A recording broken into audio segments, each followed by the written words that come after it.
Toute l'actualité politique et parlementaire, c'est le 19h de Public Sénat. Voici les titres de ce mercredi 17 novembre.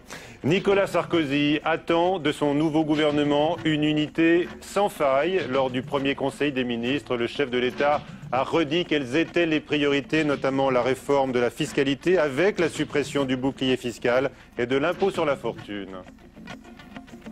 Autre grand chantier, la prise en charge de la dépendance des personnes âgées. La facture s'annonce lourde. Le communiste Guy Fischer et l'UMP Denis Jacquat confronteront leurs pistes dans cette édition.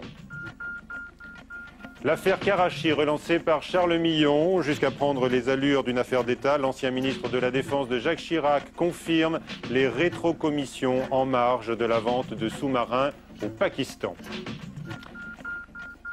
Et puis notez que notre premier invité sera l'historien et journaliste Benoît Raïski, auteur de L'homme que vous aimez haïr. Il commentera la tentative de Nicolas Sarkozy de se remanier lui-même hier soir à la télévision. Cette fois, c'est devant le juge Renaud Van Ruymbeck que Charles Millon a reconnu le versement de commissions sur la vente d'armement au Pakistan. L'ancien ministre de la Défense de Jacques Chirac relance ainsi les interrogations sur l'attentat de Karachi en 2002, 11 techniciens français avaient trouvé la mort, et sur un éventuel financement occulte de la campagne présidentielle d'Édouard Balladur. Bérangère Dinglas. Pour le contrat pakistanais, on a eu une intime conviction qu'il y avait rétrocommission. Les mots de Charmillon ne laissent aucun doute. Dans ce qu'il a dit au juge, l'ancien ministre confirme ce qu'il avait déjà laissé entendre à Paris Match en juin 2009. Ces rétrocommissions servaient à rémunérer les intermédiaires dans la vente de sous-marins au Pakistan. Selon l'ancien ministre de la Défense, Jacques Chirac aurait donné l'ordre de cesser toute transaction, par crainte qu'une partie de l'argent revienne en France pour financer la campagne d'Édouard Balladur. Un scénario que l'ancien Premier ministre, comme son trésorier de l'époque, Nicolas Sarkozy, réfute. Pour son financement, M. Balladur aurait accepté des commissions qui n'auraient pas été payées ensuite, et ça de Karachi. Enfin, respectons la douleur des victimes, s'il vous plaît. Qui peut croire à une fable pareille? Qui peut croire à une femme pareille? Mais aujourd'hui, les propos de Charmillon renforcent une thèse défendue par l'avocat des victimes depuis longtemps. L'attentat ne serait pas dû à Al-Qaïda, mais à une vengeance liée aux commissions. La gauche dénonce aujourd'hui une affaire d'État et Martine Aubry réclame toute transparence dans cette affaire. On s'aperçoit qu'on a pris le risque de jouer avec la vie de nos ressortissants à l'étranger qui travaillaient à l'exportation pour notre pays pour de basses querelles de financement de campagne électorale. C'est véritablement dramatique si c'est la réalité. Les regards se tournent également vers le Conseil constitutionnel qui avait eu à donner un avis sur les comptes de campagne d'Édouard Balladur. Aujourd'hui, Jean-Louis Debré refuse de transmettre les comptes rendus des discussions. Il y a quelques jours, Michel Alliot-Marie avait assuré que la justice pouvait avoir accès à ces débats. Nicolas Sarkozy est invité à s'exprimer sur ses soupçons de rétrocommission par les socialistes, Jean-Marc Ayrault ou encore Manuel Valls qui évoquent une affaire d'État. Martine Aubry réclame la transparence totale. Invité de Preuve par 3 à 18h sur Public Sénat, Michel Rocard a également réagi, nous l'écoutons. La justice est au boulot, qu'elle fasse son travail. Ce qu'il faut, c'est qu'il y ait transparence, en effet. Et sur un problème pareil, je trouve un peu scandaleux qu'il y ait encore, je ne sais plus s'il y en a toujours d'ailleurs, des documents sous secret défense. Il y en a. Ça, c'est pas bien, parce que le secret défense n'a pas été inventé pour ça. Michel Rocard, invité de Preuve par 3. Séance inaugurale à l'Élysée pour le nouveau gouvernement. Les nouveaux membres du gouvernement Fillon 3 ont volontiers confié leurs émotions. Un premier conseil des ministres, c'est pas rien, a ainsi lancé le rescapé centriste Maurice Leroy. Le chef de l'État a reçu par ailleurs les députés UMP à la mi-journée pour une nouvelle explication. Fait notable, François Fillon a été invité à s'exprimer lors de cette réunion pour la première fois. Nicolas Sarkozy par ailleurs a assuré qu'il n'avait pas tourné le dos au centre après le départ de Jean-Louis Borloo. D'ailleurs, les deux hommes déjeuneront ensemble à l'Élysée demain. Le Parti socialiste n'entend pas laisser à l'UMP le monopole du thème de l'insécurité. Une autre injustice, selon Martine Aubry. Un forum des idées s'est tenu aujourd'hui à Créteil pour un pacte national de protection et de sécurité publique. Dans l'actualité, également aujourd'hui, le Parlement qui a définitivement adopté la réforme territoriale après un ultime vote de l'Assemblée nationale, après également plus d'1 an de navette entre les deux assemblées. Notez également en matière de justice que la Cour de cassation a transféré aujourd'hui à Bordeaux les affaires Woerth-Bettencourt, dont le dépaysement avait été demandé à la suite des dissensions entre les magistrats de Nanterre. Le président du Sénat tente d'apaiser le climat social dans son assemblée. Fait sans précédent, en effet, une grève du personnel avait été déclenchée il y a une dizaine de jours contre les projets de réforme inspirés par le souci d'économie budgétaire. Gérard Larcher s'est exprimé aujourd'hui sur ce sujet et sur la réforme de l'administration du Sénat. Il en a profité pour définir, selon lui, le dialogue social. Le dialogue social, c'est pas, j'allais dire, une symphonie pastorale. C'est fait aussi pour confronter analyse, point de vue, s'écouter les uns les autres. Et à un moment, il appartient à l'autorité politique de décider. Gérard Larcher, cet après-midi, lors d'une conférence de presse encore dans l'actualité politique, cette annonce, Jean-François Copé devient officiellement le secrétaire général de l'UMP à l'issue de la réunion du bureau politique du parti majoritaire. La suite du 19h avec notre premier invité, Benoît Reski.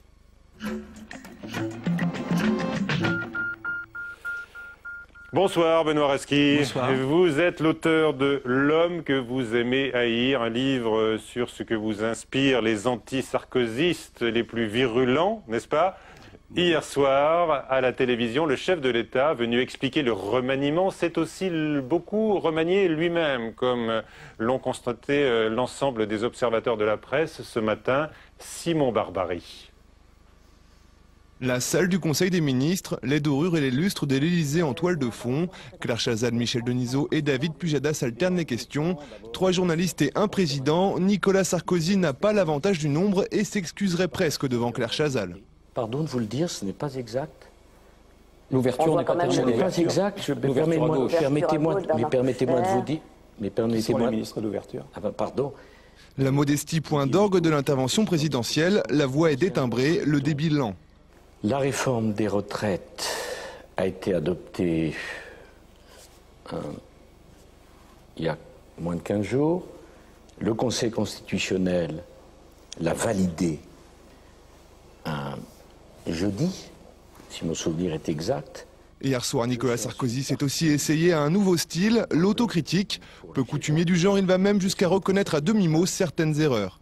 Le mot identité nationale a provoqué malentendu. C'était une erreur. Il a provoqué malentendu, je dois le voir, donc j'ai retiré. Mais sans doute qu'on s'y est mal pris, peu importe. Dans la vie, il faut être pragmatique, monsieur Denisot. Reste à savoir si les Français seront convaincus par ce nouveau style, très mesuré, suffisamment pour faire remonter sa cote de popularité en berne ces derniers temps. Voilà, modestie, autocritique, ton modéré, enfin pas toujours avec les journalistes quand même, qu'il a sèchement remis à leur place à plusieurs reprises. Benoît Reski, comme vous, Nicolas Sarkozy a-t-il entendu ceux qui le critiquent parfois la bave aux lèvres, écrivez-vous? Oui, pas ceux qui le critiquent, la bave aux lèvres, ceux qui l'insultent. Si je peux me permettre, je ne vais pas faire du Sarkozy. Oui. Ceux qui le critiquent, c'est pas l'objet de mon livre, c'est ceux qui l'insultent. Il y a une nuance. Oui, c'est ceux qui atteignent un niveau bien supérieur. Mais est-ce que vous avez vu Nicolas Sarkozy tenir compte de ces critiques-là hier soir dans sa nouvelle façon de s'exprimer, par exemple? Moi, ce que je peux vous dire, le président de la République va à la télé. Plein de gens vont à la télé, on fait ce qu'on peut. Donc je ne juge pas sur le fond, on fait ce qu'on peut, on essaie d'être bon. Ceci, c'est un sujet qui manifeste. Ce que je peux dire de Sarkozy pour ce que j'ai vu, et aussi pour ce que j'ai lu, là, à la télé, il faut bien en parler, c'est la loi du genre. Il a été, comme toujours, sûr de lui-même et dominateur, et il a passé au-dessus de tout ça un ton légèrement plus patelin que d'habitude. Sur le fond, c'est vraiment pas un sujet de débat pour moi. D'accord, mais quand même, vous l'avez vu apparaître plus calme. Est-ce que ça peut calmer l'anti-sarkozysme et la bave aux lèvres? Pas du tout. Pas du tout. Pourquoi, selon vous? Parce qu'il y a deux choses. Il y a la critique légitime de tout homme politique, et peut-être de Sarkozy plus que d'autres, selon les choix politiques qu'on fait. Il y a, comment dirais-je, la dénonciation de telle ou telle mesure. Nous sommes en démocratie. Ça, c'est légitime, normal. Il y a plein de partis qui s'y emploient, y compris certains à l'UMP, ça c'est un autre sujet. Et il y a la haine. Mon livre est sur la haine. Bon, je dirais plus mon livre, il y a la haine. Et la haine est, pour moi, qu'il s'agisse de Sarkozy ou de quelqu'un d'autre, là il s'agit de Sarkozy, mais nous sommes en France. La haine, pour moi, est une lèpre de l'esprit. Les exemples que j'ai lus, que j'ai vus, que j'ai rassemblés, parce que je l'ai fait pour un livre, sont des exemples qui atteignent non pas les sommets, mais le bas. Là où sont les égouts. Voilà. Est-ce que vous pouvez éventuellement citer certaines des personnes qui vous inspirent ce sentiment de rejet profond? Non, moi je n'ai... Non, c'est pas que je ne veux pas citer des personnes. Je vais vous dire, ils se déversent ici et là sur les sites des journaux. Je dis bien sur les sites des journaux, pas les sites parmi anonymes, des insultes et des injures ad hominem. Ça me répugne, c'est dans une tradition fasciste. Vous faites référence aux années 30, particulièrement dans cet ouvrage. Totalement, c'est la même chose. C'est les mêmes types d'insultes. Alors, vous me direz qu'eux, ils sont rouges et révolutionnaires, que les autres étaient bruns ou noirs. C'est le même type d'insulte qui a fait contagion. Et ça, c'est une maladie. Mais vous, si je peux résumer, vous êtes plutôt du côté rouge, Benoît Raïsky. Est-ce que ça augmente votre indignation? Ah mais bien sûr, pardon. Permettez-moi d'utiliser le passé. Ce furent les miens. Moi, j'ai pas bougé. Ils sont partis. Eux sont partis, pas moi. C'est clair, chez moi, définitif, etc. On sait pour qui je vote, pour n'importe qui de gauche. Je dis bien n'importe qui. Donc, vous voyez, n'importe qui de gauche. Par habitude, par tradition familiale. Peut-être par paresse aussi, peu importe. Est-ce que vous avez une autre expression pour qualifier l'anti-sarkozysme, ce que vous combattez? Parce que c'est une expression qui ne semble pas suffisante pour vous maintenant, quand on vous interroge. Non, l'anti-sarkozysme, si vous voulez, ce serait aussi banal que l'anti-Gaudi. Alors, comment l'appeler, ce phénomène? Ce phénomène-là est un phénomène qui traduit, j'ai pas les mots qu'il faut. Oui, on n'a pas l'expression. Vous avez fait un livre. Vous êtes assez journaliste pour savoir qu'on ne trouve pas toujours l'expression journalistique. Mais il a été interrogé hier soir, Nicolas Sarkozy, sur l'anti-sarkozysme. Mais il a dit, c'est un peu la loi du genre. Vous dites que la loi du genre est dépassée. Pour moi, la loi du genre, de ce genre-là, que je dénonce, est tout simplement l'intrusion en France, dans certains milieux minoritaire, mais qui parle très fort, d'une fascisation, au sens moral du mot, de la pensée. Voilà, je n'ai pas d'autre mot à dire. C'est tombé sur Sarkozy, pour des milliers de raisons, mais il y a eu 50 livres qui ont été faits pour expliquer ça, et ça m'inquiète prodigieusement, pas pour Sarkozy, il n'est pas à plaindre, ça m'inquiète pour le pays dans lequel je vis. La haine est quelque chose qui, moi, me révulse d'où qu'elle vienne. Et là, je sais d'où elle vient. Et comment est-ce qu'elle s'explique? Dites-nous. Ah, l'explication, je vais vous dire, il y a quelqu'un qui a trouvé une bonne formule, c'est pas de moi, hein, mais j'en ai des bonnes dans mon livre d'ailleurs. Il a dit que Sarkozy était un métèque de la politique. Pas uniquement métèque au sens de ses origines, de par là-bas, Hongrie, Roumanie, Transylvanie. C'est un atypique. Alors, il a tous les défauts de l'atypique, Sarkozy. Il n'est pas beau, il est petit, il n'a pas fait l'ENA. Si, bien sûr. Hein? Et c'est on dirait, c'est un nouveau riche de la politique, si je peux le dire là-dessus. C'est ni une critique, un constat. À cet égard-là, il est atypique. Donc, il ne fait pas président. Vous savez, il a tenté de le faire plus, manifestement, hier soir. Peut-être, ça lui réussira pas. Mais vous dites que ça ne va pas désamorcer ces critiques-là. Cette haine-là, non, parce que les haines, c'est une maladie viscérale qui se traduit sur d'autres sujets que sur Sarkozy. Simplement en France, ça, c'est la haine. Elle a trouvé son truc là. Et c'est un appel aussi au parti traditionnel, votre livre, à calmer peut-être la puissance de leur anti-sarkozysme. Écoutez, pour calmer la puissance de l'anti-sarkozysme, il y a un type qui fait ça très bien, et Dieu sait que... il s'appelle François Hollande. C'est lui qui l'a dit. Alors, pas moi. Il a dit que l'anti-sarkozysme n'était pas un programme politique. Donc, mieux que François Hollande, il l'a fait. Voilà, un parti de gauche, etc. Moi, la haine est pour moi une vomissure, et on vomit sur Sarkozy, sur sa femme, sur son gosse, et aussi sur son père. Tout le monde y passe. Et ça, c'est les années 30. Très bien. En rouge. L'homme que vous aimez haïr, donc Benoît Reisky. La question du nouvelobs.com, c'était celle-ci. Avez-vous été convaincu par Nicolas Sarkozy? Non, à 86%. Hein, les internautes du Nouvel Obs, vous auriez répondu, malgré ce livre, oui ou non, sur l'émission d'hier soir? Et moi, j'ai répondu ce que je vous ai dit. Non. Convaincu, non, j'ai pas besoin. J'ai pas à être convaincu par Sarkozy. Voilà. Voilà. Merci Benoît Reisky. C'est moi qui vous remercie. Aux éditions Grasset. La suite du 19h. Maintenant, le dossier ouvert par le chef de l'État hier soir. Le grand débat ouvert par le chef de l'État de la dépendance des personnes âgées.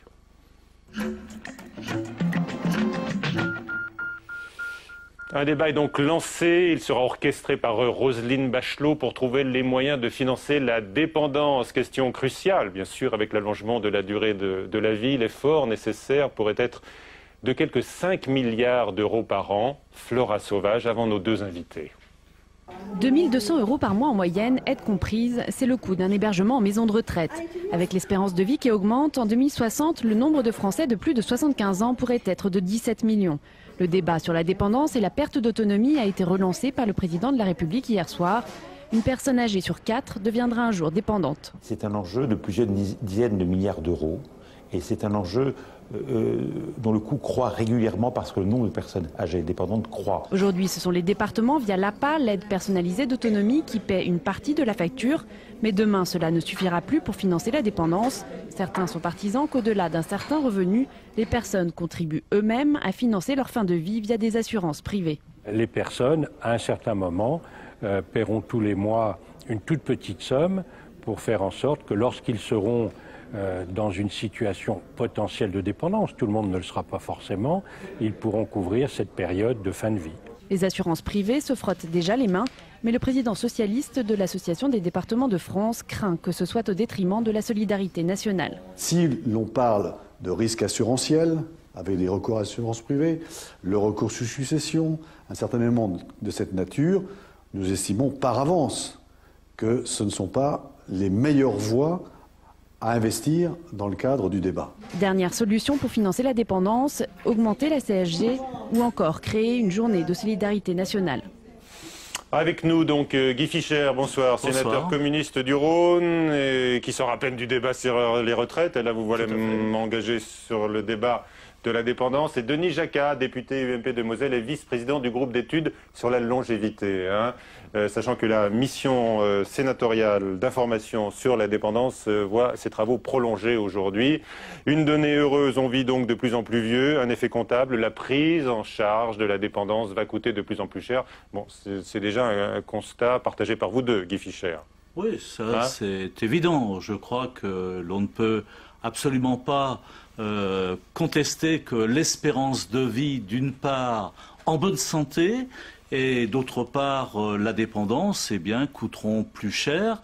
Mais pour notre part, nous posons la question, est-ce que ce sera une prise en charge globale et universelle ou privée? La solidarité nationale. D'accord, la solidarité nationale ou les assurances privées, hein, c'est un petit peu l'alternative. D'abord, on pourrait poser le problème du financement. Denis Jacquat, ça va coûter combien la prise en charge de la dépendance? Le problème du financement, moi-même j'ai cette particularité d'avoir appartenu à tous les groupes qui ont étudié le problème de la perte d'autonomie à l'Assemblée nationale depuis 1986. Et à l'époque, j'indiquais que concernant donc le financement, il y a une somme X que l'on doit dépenser. Et ce que je disais, c'est qu'il faut faire très attention, c'est que le nombre, comme vient de le dire Guy Fischer à l'instant, allait augmenter, ça c'était sûr, mais nous allions avoir des cas de plus en plus lourds. Ça c'était aussi extrêmement important. Mais ce qu'il convenait, c'est d'aider les personnes qui étaient en petite perte d'autonomie comme les personnes qui étaient en grande perte d'autonomie. Le coût, on le sait... Le coût global. Non mais ça dépend ce qu'on met dans le panier. Oui. Mais grosso modo, on l'estime entre 23 et 30 milliards d'euros. Mais ça dépend. Non, mais il ne faut pas oublier une chose. Quand on parle de perte d'autonomie, et c'est une des volontés des associations, c'est d'aller vers des phénomènes de convergence. Il y a tout le monde des personnes handicapées, il y a tout le monde des personnes âgées. Et nous avons une demande, au Sénat comme à l'Assemblée nationale, de la part des grandes associations, de regrouper toutes les personnes qui sont en perte d'autonomie. Alors le président de la République l'a présenté surtout dans le cas de personnes âgées, c'était une des questions qui a été posée, mais pour nous, pour ceux qui s'y intéressent depuis extrêmement longtemps, et je suis très content qu'il y ait 6 mois donc supplémentaires, même si on y pense depuis 1986 à ce sujet-là, cela permettra justement de bien mettre tous les points sur les i, c'est de déterminer le périmètre exact. On a un périmètre, on a un coût, et on voit les recettes. Et voilà. Alors, Guy Fischer, on a entendu Éric Doligé qui évoquait une contribution individuelle, une petite somme, a-t-il dit. Est-ce qu'on pourra financer la dépendance sans en être chacun de sa poche ? Alors, Éric Doligé est un spécialiste. Il est président de Conseil général. Et là, il a vécu dans le financement des conseils généraux l'inversion de la tendance. C'est-à-dire, au départ, la prise en charge par l'État était de 70%. Nous pensons que c'est une charge qui devrait être supportée à 50-50 par les départements et par l'État. Donc par les collectivités, quoi. Par les collectivités territoriales. Mais déjà, ça ruine les départements. Mais alors, la difficulté, on connaît le déficit de la Sécu. Alors, la difficulté supplémentaire, c'est que d'une part, on a le phénomène de vieillissement qui s'inversera dans les années futures, mais d'autre part, on a aussi le problème de la crise des finances publiques.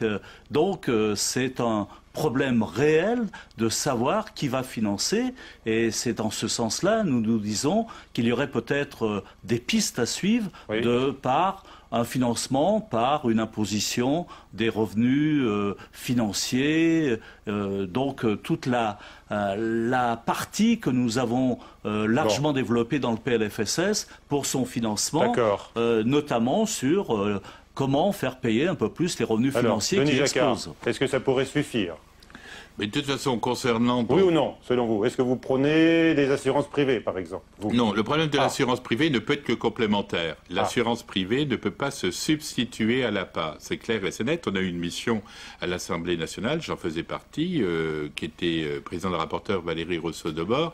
Mais il est évident, et même les assureurs, quand vous les interrogez, eux disent concernant donc une prise en charge, les GIR 1 et les GIR 2, mais les petits GIR, vous parlez tout à l'heure des petites Alors les GIR, il faut expliquer que c'est le degré de dépendance. C'est la classification, je dirais, de la perte d'autonomie. Mais vous pouvez, on n'a pas le droit de laisser sur le bord du chemin des personnes qui ont 90 ans et que l'on doit aider. Elles habitent un 4e étage, elles veulent y rester, mais elles n'arrivent plus à faire leur course. On s'aperçoit quand même que les grandes sociétés d'assurance, notamment AXA, se mettent là sur les rangs. On sent qu'elles sont prêtes quand même à se lancer sur ce nouveau marché prometteur. Non, mais les assurances sont déjà sur le marché, je dirais, de la perte d'autonomie.